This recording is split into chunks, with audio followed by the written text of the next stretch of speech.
Happy birthday, yeah.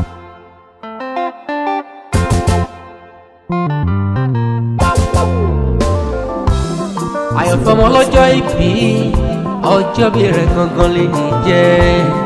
Happy birthday, yeah. Mix. Gani Kasimu Ṣóńpọ̀ àyájọ́ ọjọ́ bí rẹ̀ gangan lè ní jẹ́. 23rd of March ó ti dé náà ni. Gani Kasimu ṣo dẹ̀ ń gbọ́ orí dẹ̀ máa sàn sí rere. Àyànfẹ́ mọ̀dákọ̀ jọkọjọ. Àyànfẹ́ Gani Kasimu ọmọ lọ́jọ́ yìí. Má rọra má gbẹ́sẹ̀ lọ́kọ̀ọ̀kan wá pẹ́ láyé. Mo pẹ́ lóye mọ́ pẹ́ sí pẹ́, mo túbọ̀ tẹ́lẹ̀ láti pẹ́ dáadáa. Mo dẹ̀ ní bọ́jọ́ lọ́jọ́ lọ, ọdún tó mú yóò dé máa san ó síre dandan ni. Gani Kasimu Ṣóńpọ̀ṣẹ́ ìró wá fi ilé rẹ̀ ṣe gbé. Mo lọ́lọ́wọ́ lálẹ́ ilẹ̀ yìí o, ọdún ìyá san ọ́ sí rẹ̀. Títí láyọ̀ ló pè mí pé ọjọ́ bẹ̀rẹ̀ gangan lè ní jẹ́ 23rd of March, ó dẹ̀ ní kí n kí ọ dáadáa.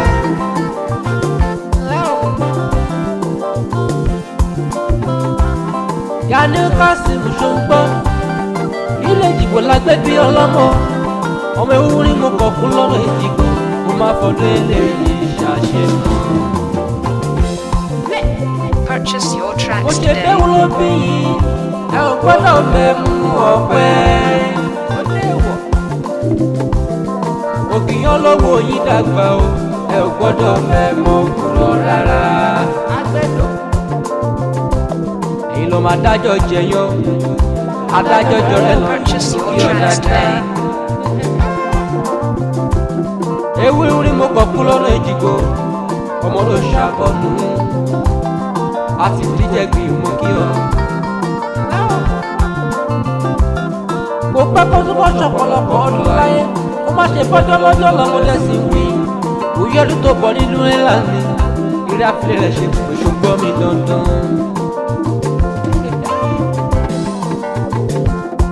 Àyànfẹ́ Gani Kasimu ọmọ lọ́jọ́ yìí má rọra má gbẹ́sẹ̀ lọ́kọ̀ọ̀kan wá pẹ́ láyé.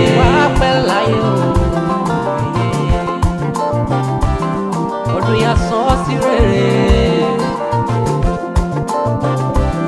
Ìrọ̀wọ́ àfilẹ̀ rẹ̀ ṣe bùgbé o. Àyànfẹ́ ọdún tó mú yóò dẹ̀ máa sàn ọ́ sí rere. Alájẹ àfilẹ̀ rẹ̀ ṣe bùgbé o. Wọ́n yẹ sí gan ìsàlẹ̀ tó yẹ. Ó ṣojo. Happy birthday. Happy birthday, yeah. On the mix.